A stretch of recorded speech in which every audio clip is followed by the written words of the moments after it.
Ngayong hapon mga kalodi. Niyan na po ko sa ilalom. Mauni mga kalodi ho. Akong picturean mga kalodi ha. Mauni ang ihi. Kalang kining nasa tumoy sa ihi mga kalodi. Ihi maning puti, stainless. Kining nasa tumoy. Mauni kitang kupling. Kini mga kalodi mauni kupling.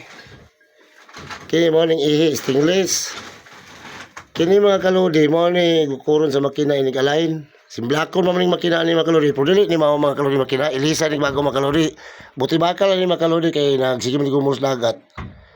Buti bakal ni siya. Kini ra mga kalodi na bangag mga kalodi.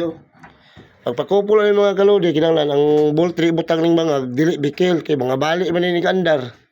Tungod sa kakusog sa impact sa makina inig tuyok, inig play. Mga bali man. Amo ni mga kalodi kini.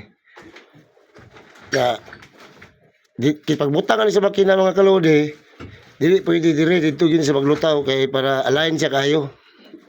Kay kung dire kun ibutang ang makina mga kalodi, okay naman po pero lisod lagi pagbutang sa truck kay kuan man naman is bye-bye. Iso dito gini sa pantalan mga kalodi, isip saya di sa pantalan dito ibutang makina. Yung ako ang trabaho ni mga kalodi, dito ko sa Panday. Nung gipaabot ani mga kalodi kay humana man trabaho tanan yang lawas, wala naman eh. Kuan lang mga kalodi dagat kay ibalhin man ni sa kuan pantalan mga kalodi para mabutang ang makina. Itisting na din panagan mga kalodi. Kini mga kalodi, dalaw. Radiator ni. O ni mo padagbugnaw sa makina, radiator. Tubig ni tabang butang gali mga kalodi kini.